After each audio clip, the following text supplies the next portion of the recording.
Hello there. I'm Trevor. And I'm Jessica. And today on Somewhere in the Middle, we're here at the Pixar Fest at California Adventure. This time we're focusing our efforts in on Coco. So our plan is to eat all the Coco-inspired food because there's not much else representation for Coco. But that being said, Coco is all about your dreams, your family, and remembering. So we're going to try to hit some of those notes here in both Disney California Adventure and Disneyland while we celebrate Coco. I'm ready. Are you ready? I'm totally ready. I'm hungry. Me too. Let's go eat.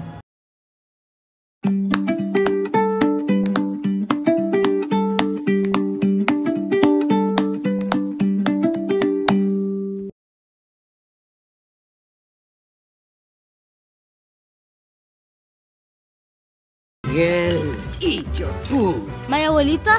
She's Mama Coco's daughter. Oh, you're a twig, mijo. Have some more. No, gracias. I asked if you would like more tamales. See? That's what I thought you said.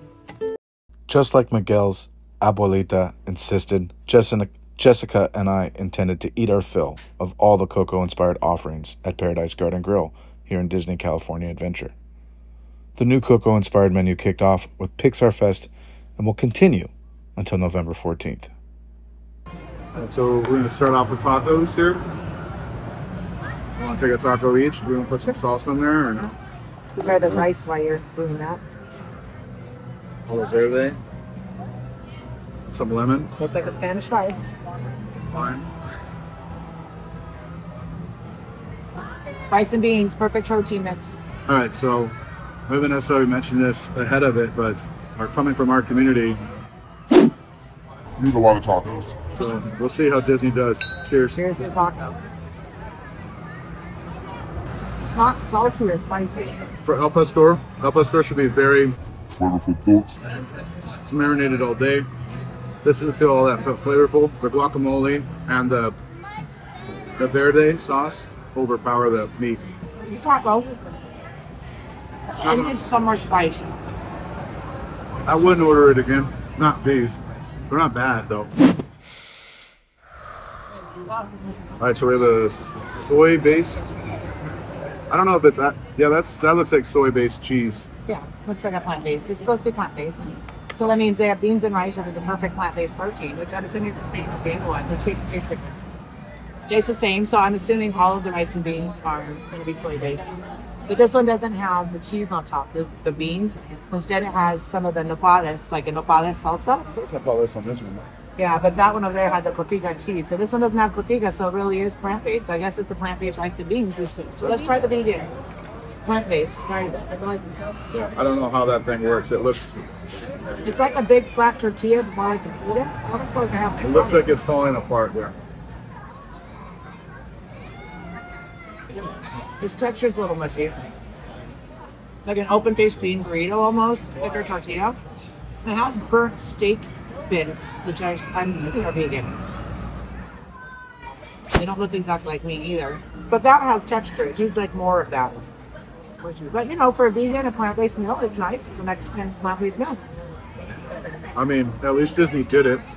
There's a huarache at Disneyland that's not plant-based, so Oh yeah, Zocal, huh? yeah. Now it makes sense why there are two. Yeah, that does make sense. I was wondering why they were One two. was plant-based and one is, I mean, not to say, as Mr. Potato Head knows, there's plenty of potatoes here at Disneyland for Pixar Fest. There's even a potato loco for Coco. But I'm really pleased with the beans and rice. Like I know, for example, at Hungry Bear, they used to have a vegan bread and a regular bread. Now everybody gets the plant-based bread, basically for all the burgers, all the chicken sandwiches, and the vegan burger. Instead of having two different buns, it makes things go faster. So this makes sense too that they're doing a vegan bean and a vegan rice as well, because you can feed that to everybody. Kind of the way the world should be. It needs to be a side dish.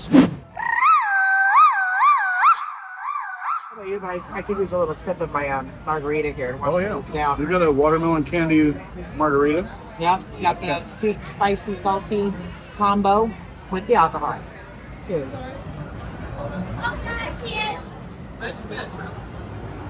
Very watermelon right off the bat.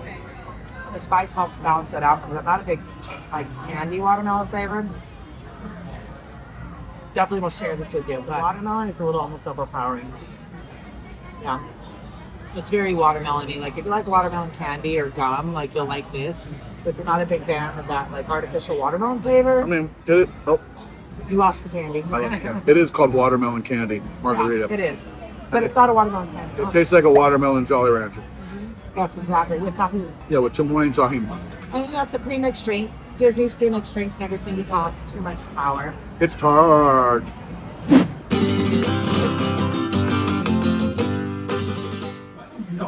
Like us? Alright. They both got some chicken. Ooh, look at all that onion on there. I feel like they spread it out there. Looks like we get 2 big flautas here. Yeah, they're very large. Like mini burritos.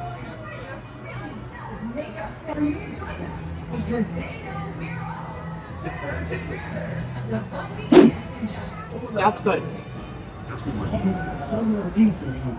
This is my favorite so far. Yeah. Absolutely, hands It's down. got some crispiness to it. You got some chew because it's, you know, not just a bunch of mushy stuff. The pickled onions. The verde sauce is great. The chicken is not dry. That is so good. The cojito cheese is great. Yeah. I like this. Pickled onion. I'd order this again. This should stay on the menu. Pues la música es mi lengua y el mundo es mi familia. We got a burrito here. All right, so this is red and green. It looks like a mole. I believe they got carnitas inside, so let's see. We're gonna go at both ends here. Sure. Let's just dig in. Might as well. UG red, UG green. I personally prefer verde when I get a wet burrito, especially with carnitas. That's pretty good. You got the hens. You can't really, I mean, it's a melted cheese and it looks like onion, carnitas, rice, beans. Yeah. It's got a little kick. I like the way it is. Got a little kick to it. You might be right, this is more like a mole rather than a traditional rojo. Yeah, Well- looks like a mole. Yeah. That's more of a mole, for sure. It's not a red sauce, rojo. Doesn't have those That's a like, mole. doesn't have those flavors you're used to with the red. Yeah. It's definitely a mole. That's the verde sauce I was telling you about that they have with the breakfast chimichangas. Oh. That's right, you're mentioning that. This is a good verde sauce here. El Padillo Verde, I don't know, but I like it. It's got the right amount of flavor and kick. Yeah, it's got a nice little kick. Yeah, it's actually a good burrito. I'm not disappointed. I was a little worried about the burrito. We were considering not getting it even, but it's satisfying. If I was gonna pick something for a family to share or someone to share, this burrito is a great sharing option, and so is those flautas. Great sharing options. The tacos are probably more like I want to get tacos for myself. Yeah. And the horacha is literally like, well, this is what the vegan gets to get. I'm just glad they at least have some vegan options. That's a good thing. Well, and the next thing that we're going to feature, the next thing we have left to eat is the watermelon.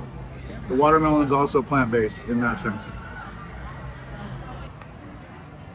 Gotta cut it down the middle for like, I would pick it up with my hands, but it looks really like sticky, so. This looks like something that you just want to cut up. And it has a lot of the chamoy on it. for family. I hear there's a pineapple that you can get with chamoy sauce on it. I'd like to try that one day. It's very salty. That's good. But then you get to the sweetness of the watermelon. I love it. It's not caffeine. Pues la música es mi lengua y el mundo es mi familia. Thing from Paradise Garden Grill is the parfait. Tres leches cake with red velvet. Red velvet tres leches cake. It looks like granola in the middle. I'm kind of curious. I mean, it looks like red velvet on the bottom, and it looks moist, which is what tres leches is. It's a wet cake, right? It's got some kind of like mousse on top. I don't know. Give it a bite. Try to get a little bit of everything. Let's see. You won't. It's too deep. The black fake. Oh, look at you. You got it all. One Not a lot bite. at the top, but like a crunchy middle layer, which gives texture, which is nice. It actually tastes really good. It tastes some coconut. I actually like this more than I expected. It looks really sweet. It's because it's a cheesecake on top. It's good because it has the tartness of the cheesecake. So you got texture, you got flavor, you got tartness. It's not overly sweet. I'm actually surprised by this dessert. I thought it was going to be not good, honestly. You're right. The cheesecake topping is great. The cake is nice and moist. It's a deconstructed cheesecake.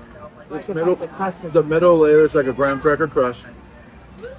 The top is like the cheesecake, and then the bottom is red velvet. the But bottom is where the tres leches is, but like, the cheesecake overtakes it. it does.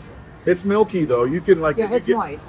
Oh, well, I don't really like. I mean, I love cheesecake, so I think that's what's winning me over with that one. I want to try the tres leches by itself. While Pixar Fest ends August 4th, Paradise Garden Grill will continue to feature a Coco-inspired menu until November 14th, 2024. Many Disney California Adventure regulars will remember during the fall season, the courtyard that houses Paradise Garden Grill transforms into Plaza de Familia each year. This year is no different, and Disney California Adventure has decided to keep the Coco-inspired menu at Paradise Garden Grill around through Dia de los Muertos.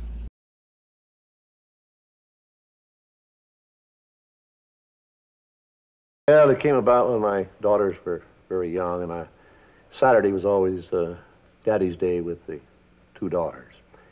So we'd start out and try to go someplace with, different things, and I take them to the merry-go-round, and I took them different places, and as I'd sit there while they rode the merry-go-round, did all these things, sit on a bench, eating peanuts, I felt that there should be something built, some kind of an amusement enterprise built where that the parents and the children could have fun together.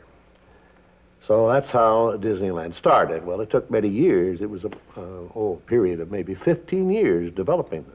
I started with many ideas, threw them away, started all over again, and eventually it evolved into what you see today as Disneyland. But it all started from a daddy with two daughters wondering where he could take them, where he could have a little fun with them too. Going off of Walt's dream to build a theme park for all to enjoy, my daughter and I came on the 69th anniversary of Disneyland's opening date to have some fun on opening day attractions like King Arthur's Carousel, Snow White, Mr. Toad's Wild Ride, the Teacups, Autopia, and the Mark Twain Riverboat.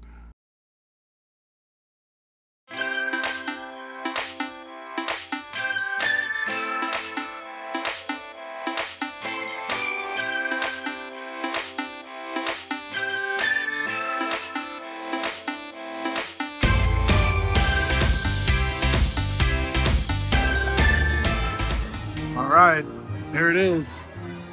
The carousel, the one that started it all. He took his daughters to that carousel, right? Way out in, what is it, at Griffith Park? Watched them ride it, said, I want to build a theme park.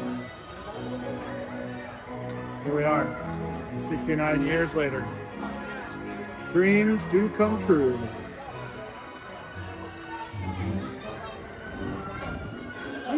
Here with my girl too, my daughter. Yeah. Had lots of dreams at Disneyland. She's got plenty of dreams still to come true. Don't we all?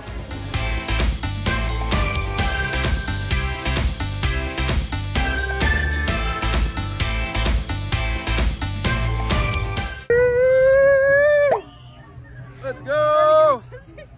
No, you're not. You're not dizzy. Opening day fun. Oh my. Yeah. Are you dizzy?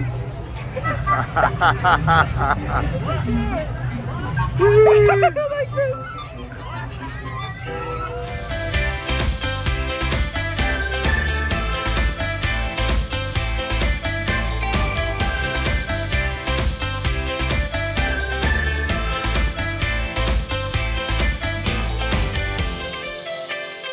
If you think about Walt Disney's opening day speech, you can truly understand his dream for us all. To all who come to this happy place, welcome. Disneyland is your land. Here, age relives fond memories of the past, and here, youth may savor the challenge and promise of the future.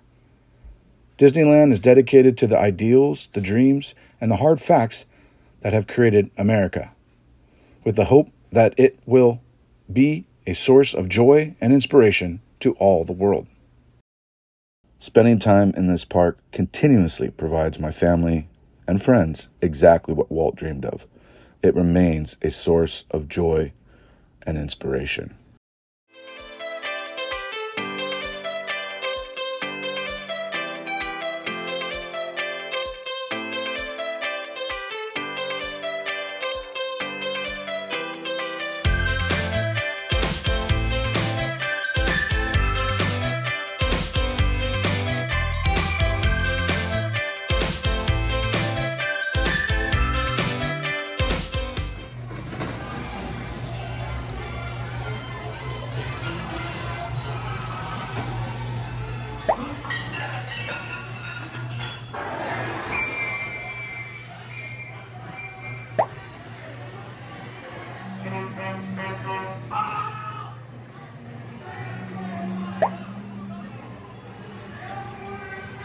Watch out for his goats.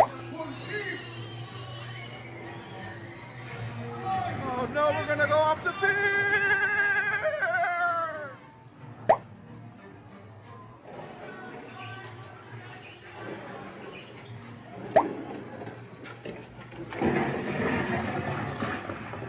Dang. Crash, boom. That wasn't safe.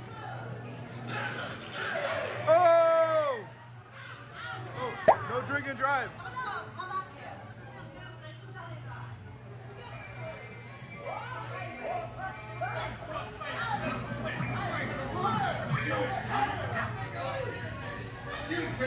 Guilty! Hell! Oh no! Here we go! Ah!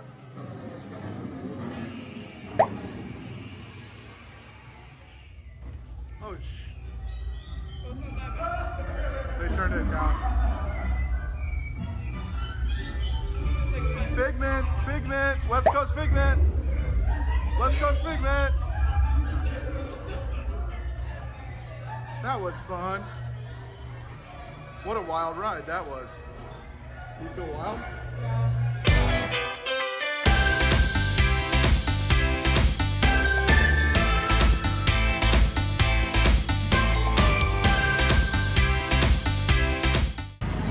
Oh.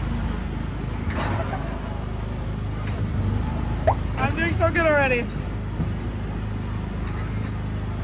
Cruising Autopia. Speed limit is 6.5 miles per hour, by the way. Little bumpy. This one. Stop. This wheel is stupid. Oh, the future of driving. When this park opened in 1955, these were the cars of the future. Today, does this feel like a car of the future? No. No, we have the Cybertruck. They should probably not have gas, to be honest, if they're cars of the future, but whatever. Oh. One of the original opening park rides. What is this wheel doing? This is not fair. I'm trying to pass that driver's test. Ugh, that one smells. I gotta drive it slow. Doing low and slow like Ramon. Here we go into the dirt. Poor buy-in. Oh.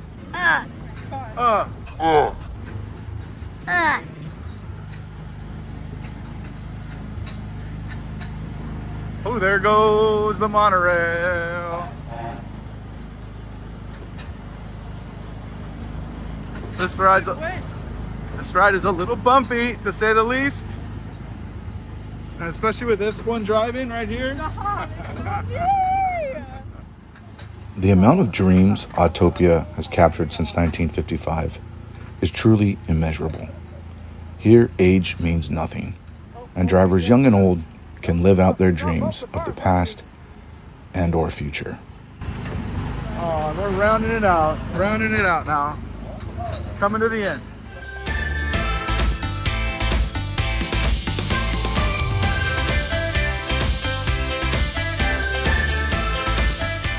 Disneyland remains a source of joy and inspiration for so many, and I am truly grateful for the service Walt Disney and so many do on a daily basis to keep this dream alive. Having this park is a blessing.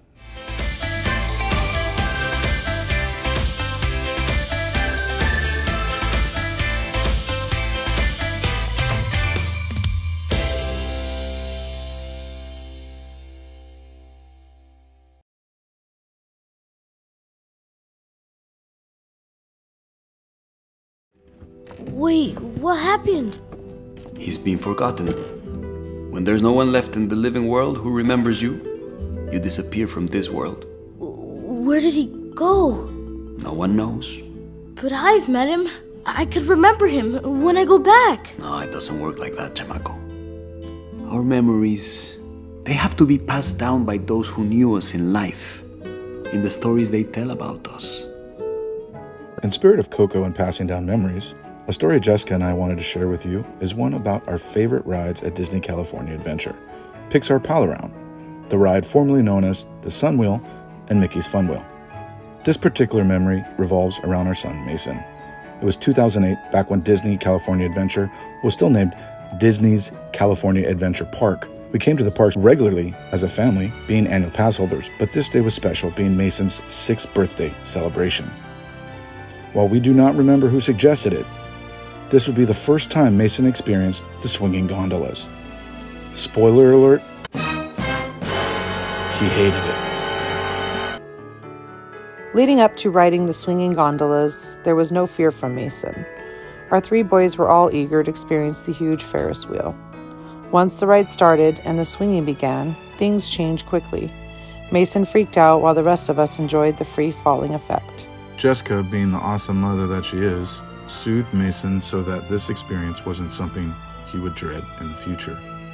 She calmed him down, and I think it helped that his baby sister and little brother weren't freaking out at all. While he didn't favor his first experience on the swinging gondolas, that was not a deal breaker for Mason. He continued to ride the swinging gondolas again and again. 11 years later, in 2019, we attempted to recreate the famed photo of Mason screaming for his life to hilarious effect. This ride is a core memory for our family and one we always love to share with others if they dare. Speaking of if they dared, one other fun memory on the swinging gondolas was with Mason's close friend Nick for their first experience. As you'll see, they were less than enthused. Oh, here we go. Here we go.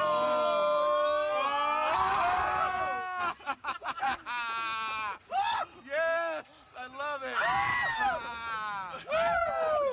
Let's make it work. Here we go. Lean. Get me down. Lean.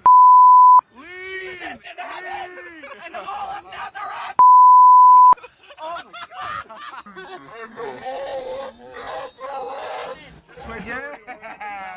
What do you mean at the top? We're having fun. Eyes closed is what's gonna happen. This is the best ride ever.